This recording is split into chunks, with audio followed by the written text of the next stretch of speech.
Hello and welcome to another episode of Political Agenda brought to you by New Naratif with me, your host PJ Thum.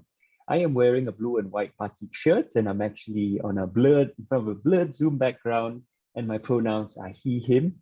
And today we have the winner of our contest. We invited lots of members of New Narrative and our audience to write in and tell us who they thought should be the next Prime Minister of Singapore.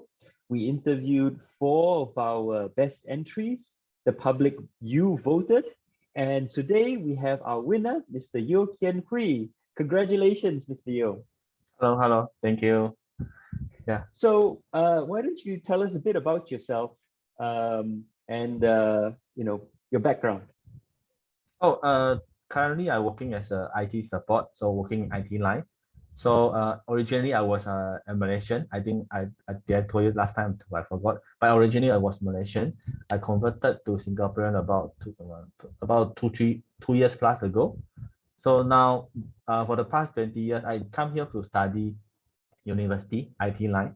So for the past 10 over years after I graduated, I basically working in IT line along the way, from IT support, software, coding, and some kind of application support, I would say. Yeah.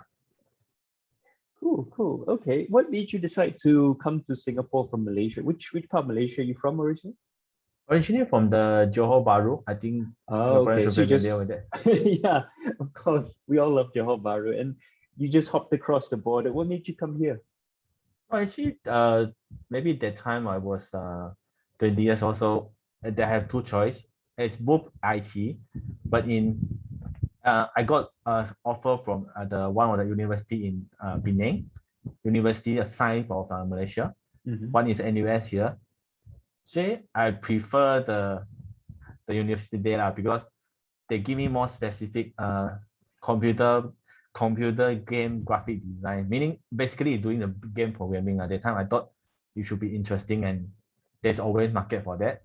Here is more of the, how do I say, general computing. So I would say that time, after thinking for some time, I thinking the future or even maybe the prospect in Singapore might be better because it's always like a global city for us, like from Malaysia. Penang also good. It's just that we find after comparing both, so this all I feel that time. So I come to here after that consideration about the future, the prospect. It's very interesting. The only other I've always made this joke, right, in my videos about how no Singaporean can tell you who the people who are running with Taman in Jurong GRC are, because all of us care about is just that we vote for Taman. And so I said this at a talk several years ago in Johor. And then one person put out his hand and said, I can tell you who the other 4 MPs in Jurong GRC are. And he proceeded to name all of them. And I was like, wow, that's great. You're actually very politically aware. And he said, well, actually, I have to mention, I'm actually Malaysian. I'm from Johor. I just work in Singapore in Jurong GRC. And so I was like thinking, how is it the only person in this room, who actually knows all of this is Malaysian? Are Malaysians, do you feel like, and now of course you've won, do you feel like Malaysians, because of your system, because your system has once needs more active participation, is more contested, that you actually pay more attention to politics just naturally like that? I I would say the environment, if you talk about the speech, like the thing you're allowed to say, maybe it's more free there. Also, I think it's a loop. It's like if you have more, you have stronger but opposition, and or even more forgiving governing party, then you have more people want to know about this because it's concerning their daily life. And the more people have the participate in thing or speak out or even like want to discuss thing, right?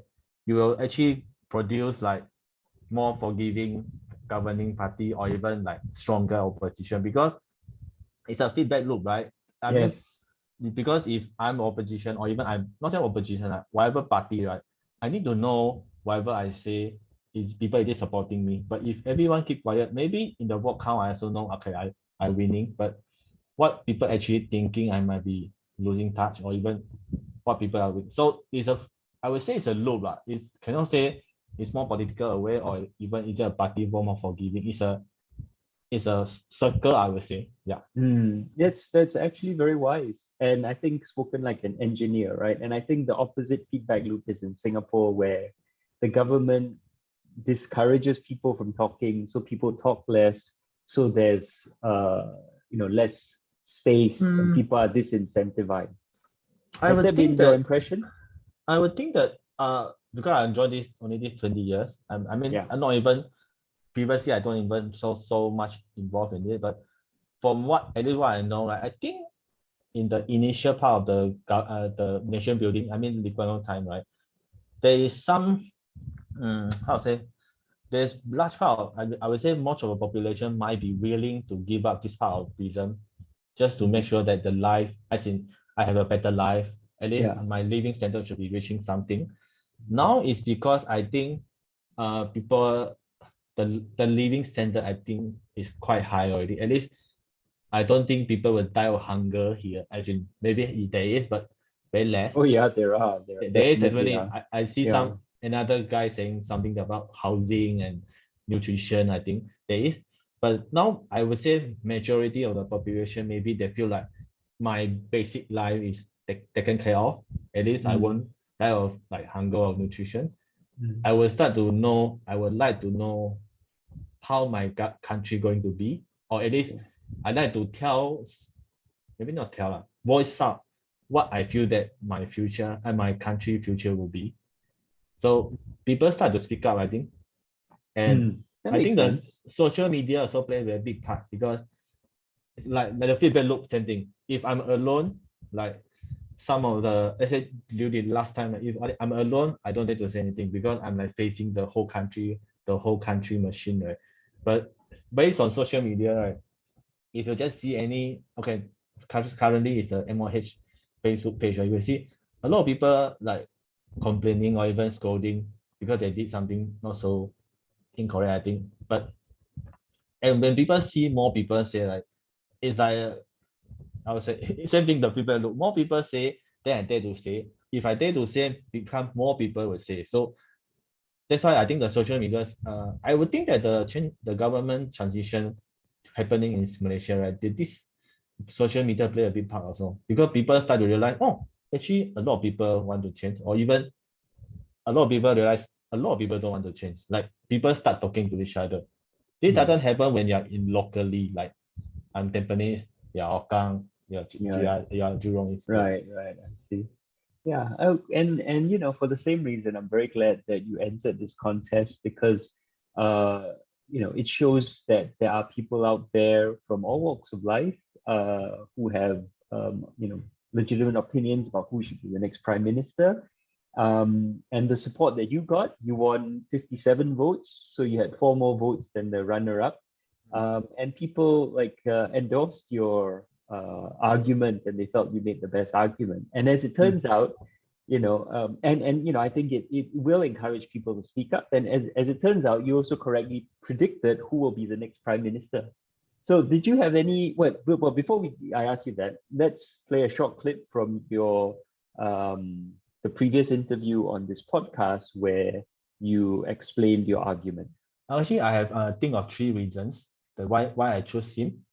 So for the first one is the recent COVID situation. He was one of the Money Ministry Task Force to people in charge. So I think he handled the situation, at least the way he present the message, I think is quite well. And I think the way he said in the press conference, like how we should calibrate and how to say observe the situation and make up our next decision.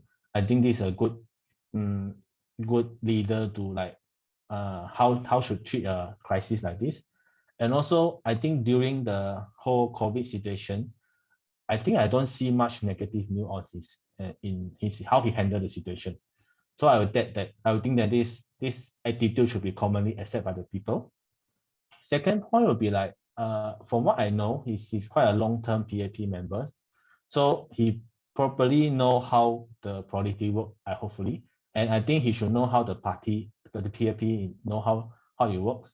He should know how to rally the party to like move the country forward, or even like at least don't change the policy so much, because I think that might be best for the Singapore also. And like when I say the rally, also same thing, because why I choose him also, I think that because in future Singapore might should go through more than one party, maybe multi-party. So that's why in the parliament we might have more negotiation or discussion about the best policy going forward. So I think as a long-term PAP member, he should be able to unite the PAP and negotiate with other party for this policy discussion. So the third point is his experience. Actually, I do some Google search. He actually have some experience in the MAS and Ministry of Finance and Ministry of Trade and Industry. He's currently in the Business of Finance. So I think he should have the opportunity to know about some of the country, how to say, important financial data. And being the Ministry of Finance, I believe he should have exposure to like international business. How should we conduct international business in between the country, and also maybe being assigned as a Ministry of Finance, I think he should know how to develop an economy. But and also actually, watch his recent the budget present. Actually, I think his presentation is, I would say, okay, not excellent, because I think finance is not supposed to be exciting, but I think it's okay. Yeah. So this is the reason why I chose Lawrence Wong. Okay, and that was Kian Hwee talking about why he thought Lawrence Wong should be the next Prime Minister of Singapore. So you predicted that Lawrence Wong, basically, did you think that you made the argument, but did you think that he'd actually become Prime Minister? I would say I predicted it because it's based on the performance of it. I would think that after Heng Swee Keat decided not to go for the top position, so the other 2%, the other 3%, they keep saying like Chan Chun Sing, Ong Ni Kang, and Lawrence Wong, sorry.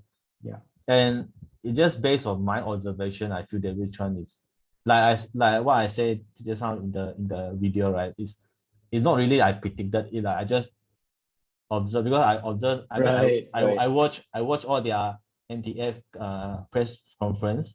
Not all, most of them, and I also watch some of their parliament hearing and sitting, all these things. So at least out of these few candidates, like even the media keeps saying, I think he might be the best candidate I can think of.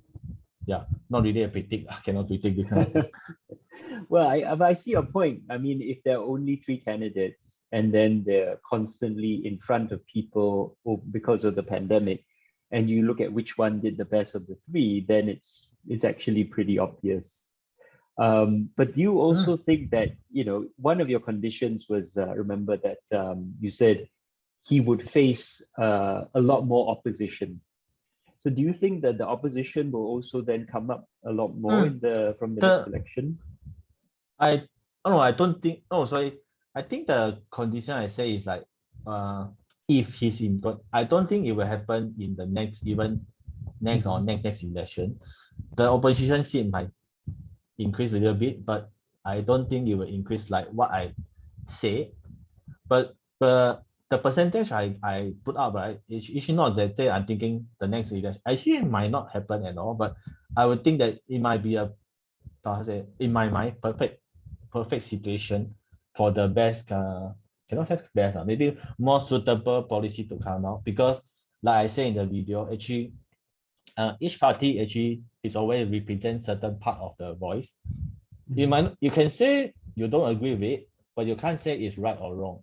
Like some of the I think one of the party I mentioned that he want to chase out all the foreigners, but I mean any sensible or even any, not Singaporean, every country, you cannot say, oh, only locals, but but this kind of voice maybe you can ask them to go in, but at least bring it like, okay, there's certain part of group people want this, maybe you moderate a bit, because you want to win back the support, right? But you cannot be like, oh, everyone go out, only locals. Because, well, I mean, Singaporean is an immigrant country initially. Right? Previously, I mean, most of the, I mean, most of the population now here is coming from China last time.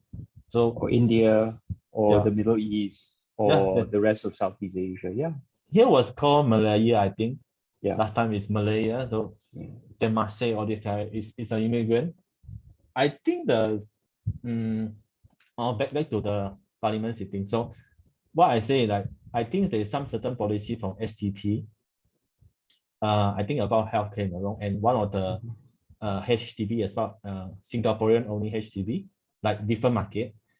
This kind of idea, I think uh, you might not decide to implement, but I think it's good that to bring up to uh, parliament as in public face to discuss.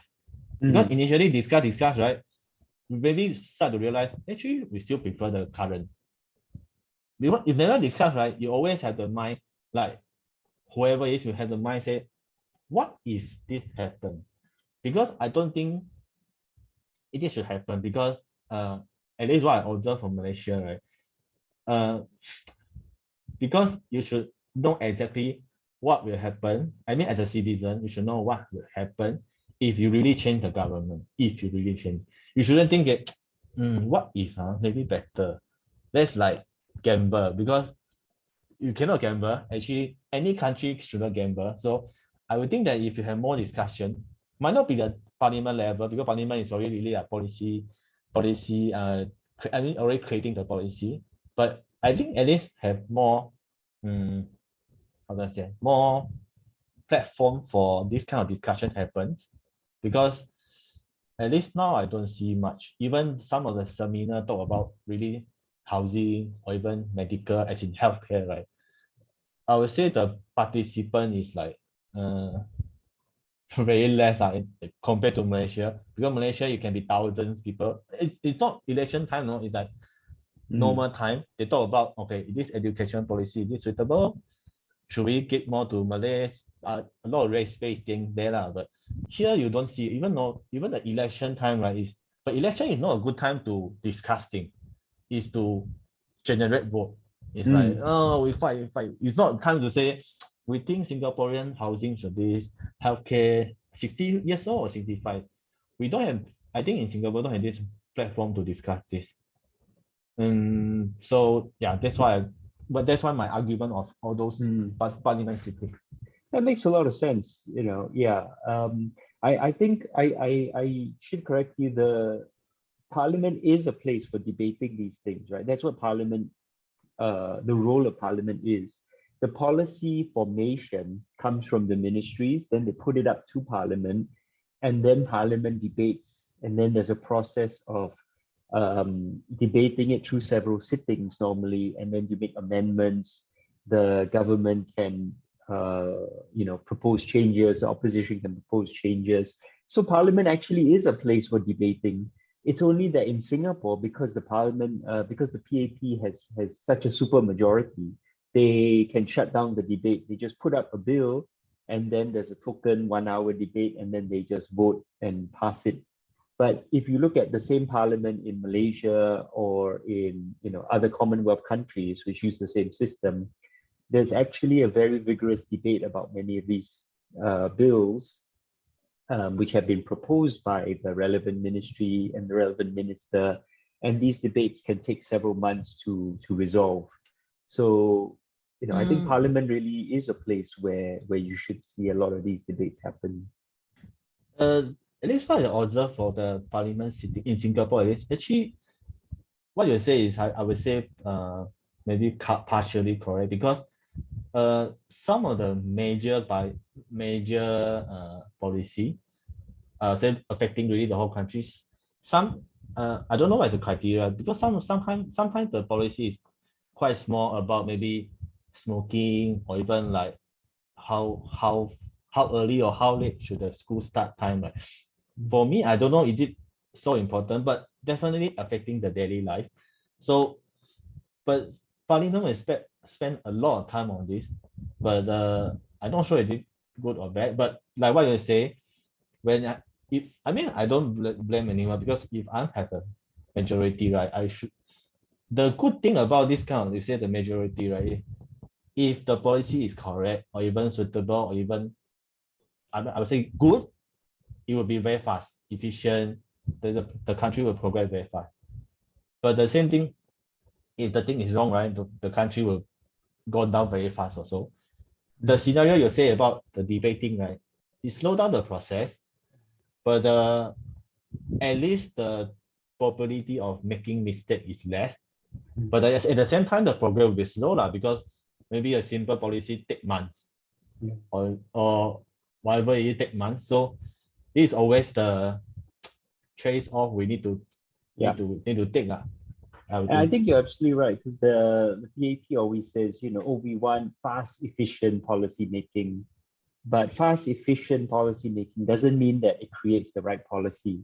Because if you don't have the opportunity for people to speak up and debate, and you don't include all the proper stakeholders, then the policy can be very, very wrong. And we've seen very disastrous PAP policies be passed over the years. For example, most famously, Stop at Two, or the Graduate Mother Scheme, right? And or attempts at the very unpopular reforms to the CPF, for example. So I think you're right. So what is the Stop at Two? Yeah, that that predates you. So back in the 80s, late 70s, into the well, in the 80s rather, the government felt that Singapore's population was growing too much, too fast. So they told Singaporeans, stop at two. We actually, in the 60s and 70s, we had at one point the highest population growth rate in the world, because we're a small population, right? So obviously, if everyone starts having lots of kids, we were all getting richer and families were having a lot of kids. The population was really booming. And so the government got very worried that we couldn't support a big population. So they said, we told everyone stop at two. And they really pressured people to stop at two. They offered incentives, tax incentives, money incentives for women to sterilize themselves, and punish people if they had more than two children. The third child, for example, would be at the back of the queue for school choice, right? When you want to pick your primary school, secondary school, a third child will be all the way at the back of the queue. So there was a lot of punishments. So that's why you look at my generation, right? All my generation only has one sibling because of the punishments. And then at the end of the 80s, suddenly, because the population replacement rate had dropped so much, the government realized, oh, we made a big mistake. Now we don't have enough people. So then they switched the policy quickly to three or more. And that's the same policy today, where they tell Singaporeans must have more children, and they have tax incentives, they have cash awards, right? Preferential treatment for families who have more children. You see, so it's like a 180-degree U-turn overnight. But the first policy was wrong. Okay, currently, now understand, because now maybe people realize. Encourage more people is sometimes a national security time as national security issue. But during that time, what is the argument, or what is why they make this decision? Because there might be some reason. Like suddenly I thinking, oh, too much people no good, then I just stop people from people. What, any argument or any? Why they do this decision? Like, cannot be just suddenly they decide, right? Well, so in the late 70s, we had gone from being relatively poor country to we were fast becoming a rich country.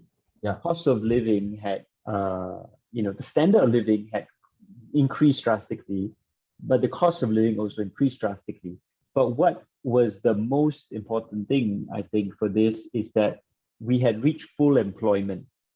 So Singapore in the 60s, there was a lot of unemployment, right? And the PAP was able to create a lot of jobs quickly. And that's one reason why they're so successful. By the end of the 70s, we actually had reached full employment. And Singaporeans' living standards had increased to the point where the cost of labor had risen a lot as well. And so the government was very worried we're going to have a lot of kids and not enough jobs for them. And that it's going to be very expensive, right? Because back then we had things like free healthcare. Healthcare was virtually free. Oh, really? Yes. Cannot imagine. Yeah, I know, you cannot imagine, right? We were very much a socialist country back then. So we actually had virtually, you can read about it on New Naratif. We have articles about the history of our healthcare. And that housing was heavily subsidized, even more than today. And the cost of housing was kept, relatively low. So all of these things, the government's very worried. We're going to have to pay for all of these if they have lots and lots of kids. And at the same time, there's going to be lots of kids and not enough jobs. So they wanted to keep the population down. You see? But then what happened was that at the same time, the government wanted to transform our economy into a much more high value, high tech economy. And in that sense, they were very, they were correct. They foresaw that the countries that would do best were more generative of ideas, that were more, that weren't the countries that did manufacturing, but the countries that came up with intellectual property and moved up the value chain and, had industries which were a lot more highly value added. But the problem was, rather than trying to ease up on the control of Singaporeans and encourage people to be more innovative, they just passed legislation trying to force Singapore to become more high tech, to become, have higher salaries, higher paying jobs. And the profits of foreign capital plummeted, right? The profits of capital investments plummeted. But how you pass a law to force people to be high tech? You can't exactly, right? You can't force people to be innovative. You can't like clamp down and make people more innovative. But that's what the government tried to do. So it was a big disaster. And long story short, if you want to know more, you can listen to my other podcasts on New Naratif and stuff. But long story short, major crisis, big recession. It was a big disaster. And then at the same time, because the government said, oh, we are already first world, and we're going to reach a European standard of living, they slash subsidies for healthcare, for CPF, they slash contribution rates, they slash the subsidy for HDB, right? The other way around. If I want to have a... Yeah, their perspective is, oh, we already house everyone. Why do we need to keep subsidizing, right? People can afford to pay more. And then they started having the attitude they have now where, oh, people must pay in order to respect. If you don't pay for something, you don't understand, you don't value it, right? Which is crazy because, whether or not you pay for education or the clean air or clean water, you still value it, right? So it's a very, very narrow way of thinking. So again, like brief summary, they changed the way they thought. They changed the way that they looked at society. And then there was this whole period where they felt that part of the problem was that they weren't using the population effectively, efficiently. And so they introduced eugenics, the graduate mother scheme, where they wanted people with good genes to have more children. It's all very morally dubious. So again, long story short, in the end, all of this was not working. They abandoned it, returned to the sort of model we have today, which is low cost labor, high foreign investment, high foreign funding, where Singapore is a place where foreign investment comes and makes profits. And in order to do that, we needed to raise our population again so that there is a bigger pool of workers for employment. But because the government had spent a whole generation suppressing the birth rate, it wasn't enough. So the government also then opened the doors to a foreign labor. And that's where this how the flood of foreign labor started then, right? And so the controversial issue today of lots of foreign workers, both at the low end and the high end, this is where it started from. Because before that, Singaporeans were occupying all these jobs. Yeah. And it was only around 1990 where the government, because of all these mistakes they made, and they needed to drive the cost of labor down, they said Singaporeans should have more children, but they also opened the floodgates to a lot of low-cost foreign labor. And that's the same model that we have today. So yeah, that's the very, very short version of the history. Oh, I didn't know there's this part of history for Singapore actually. Yeah. I will I'll send you my book when it comes out on the history of Singapore, my next book. But there you can also see this on newnarrative.com, and also on the show with PJ Thum on YouTube. I have an episode. I'll put it in the show notes, but I'll also send it to you. No, I watched I watched all the PJ Thum show. Yeah. About discretion, the thing, right? Yeah. I watched it. But also it's the episode on our economy where I try and explain, our reliance on foreign capital. So I summarize the economic history there. I watched that one, but the time I don't understand because maybe I didn't participate. So I should watch again. Yeah. Then what were we talking about? How come we come to Lawrence Wong? How do you think he's going to do? Yeah. I don't think that much will be changed because unless the really change of different party, like they go for different value, but I don't think it will much changes. I would think is if we take over the top position, who just like maybe based on the whatever happening on the ground, or even like each election result, he might adjust the policy a little bit.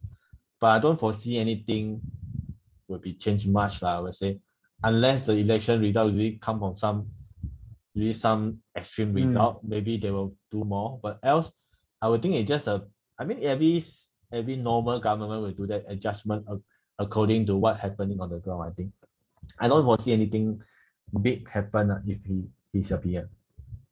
Anyway, okay, so I think that's all the time we have, Kian Hwee. Thank you so much for coming on the show. Congratulations again for winning the contest. Thank you also for having the courage to express your opinion, because it's, in Singapore, people don't always have there's so much fear, right? So I'm very grateful that you entered the competition and spoke out. So thank you once again. Thank you to our listeners. And for all our listeners, if you've enjoyed this podcast, if you enjoy what New Narrative does, please do join New Narrative as a member at newnarrative.com/join or donate at newnarrative.com/donate. Thank you very much and see you next time.